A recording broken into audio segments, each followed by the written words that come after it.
Il y a des moments dans la vie où tout peut basculer. Et pour ces 6 joueurs, cette CAN 2025 peut être le tournant de leur carrière. 3 d'entre eux ont une occasion unique de devenir les leaders de leur nation, et les 3 autres n'ont tout simplement pas le droit de se rater. Alors qui sont ces joueurs attendus? Ont-ils les épaules pour assumer ce rôle? Que doivent-ils accomplir pour réussir? C'est ce qu'on va voir aujourd'hui avec les 6 joueurs qui doivent porter leur pays.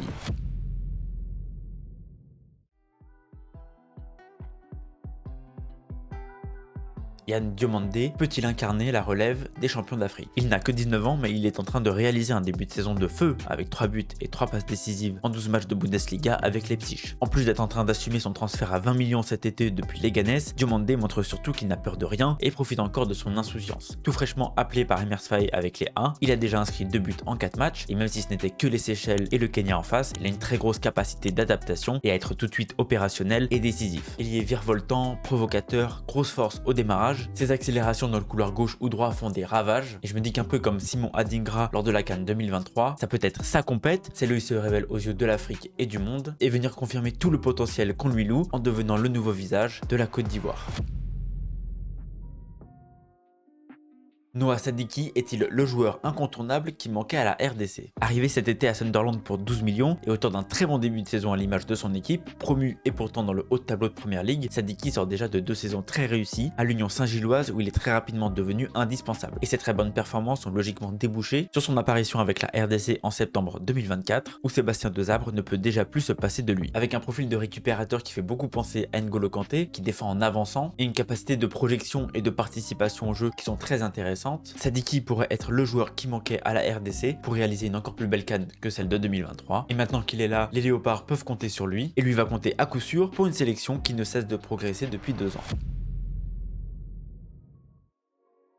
Mohamed Amoura sera-t-il le joueur qui va remettre l'Algérie sur le droit chemin? Après 2 saisons énormissimes, l'une avec l'Union Saint-Gilloise avec 17 buts en 23 matchs et la suivante avec Wolfsburg et ses 10 buts et 12 passes décisives en 31 matchs, l'Algérien a une revanche à prendre après la CAN 2023 complètement ratée où il n'avait participé qu'à un match et demi. Le joueur confirmé et en pleine bourre que c'est devenu aujourd'hui pourrait bien changer le visage de la sélection. Amoura est devenu titulaire et a pas mal participé à la qualification de son pays pour cette CAN et pour le prochain mondial. Ce joueur qui peut aussi bien jouer en neuf que sur l'aile doit, à mon sens, être le fer de lance de cette attaque algérienne, et dans cette sélection qui a perdu pied après la CAN 2019, Amoura doit prendre les choses en main pour guider son pays et au moins sortir des poules afin d'éviter une énième désillusion.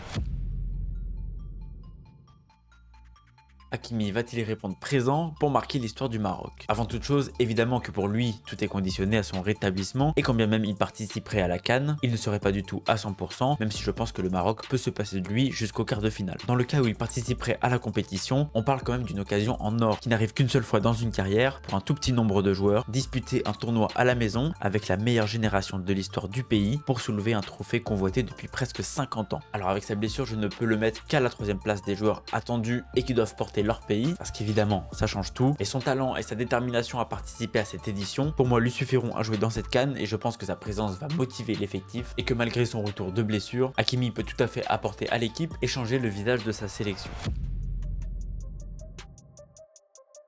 Victor Osimhen va-t-il enfin mener le Nigeria au bout de ses rêves? C'est un talent connu et reconnu en Europe, mais l'histoire avec sa sélection n'est pourtant pas très glorieuse. Malgré ses 31 buts en 46 matchs avec l'équipe nationale, Osimhen a une histoire compliquée avec la CAN. Il aura passé celle de 2019 sur le banc, peut-être encore trop jeune pour être titulaire, celle de 2021 à la maison à cause de sa blessure à la pommette, et il n'aura marqué qu'un but en 7 matchs lors de la dernière édition. Évidemment qu'il ne faut pas s'arrêter aux chiffres et qu'Osimhen a réalisé une bonne CAN 2023 en pesant sur les défenses, que son apport ne se compte pas seulement en stats, et d'ailleurs si le Nigeria est arrivé en finale il y a 2 ans, il y est pour quelque chose, mais moi j'en attends plus de lui qui joue pour l'une des plus grosses nations du football africain. J'attends des buts, j'attends des actions qui font changer le cours du match dans une vraie compétition. En fait, j'attends d'Osimhen qu'il envoie personnellement son pays sur le toit de l'Afrique.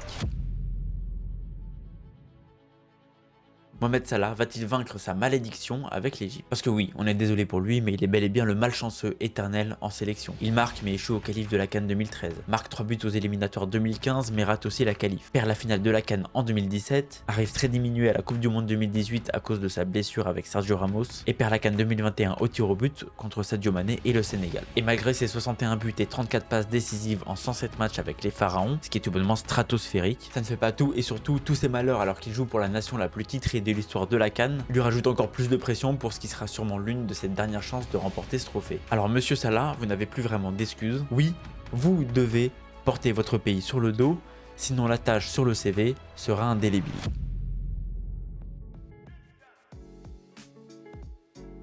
Alors maintenant, dis-moi ce que t'en penses, qui tu attends au tournant dans cette CAN, quel joueur selon toi doit porter son pays, dis-moi tout ça dans les commentaires, et si t'en as d'autres que j'ai pas cités, c'est avec plaisir que je te laisse me les proposer. Avant de partir, n'oublie pas de liker, partager et surtout de t'abonner, et n'hésite pas à venir me suivre sur les réseaux sociaux juste ici, surtout Twitter pour qu'on puisse échanger ensemble pendant la CAN, et TikTok où j'essaie un petit peu de varier le contenu par rapport au format long YouTube. Sur ce, prenez soin de vous, et surtout, n'oubliez jamais, le foot avec les pieds, c'est bien, mais avec la tête, c'est mieux.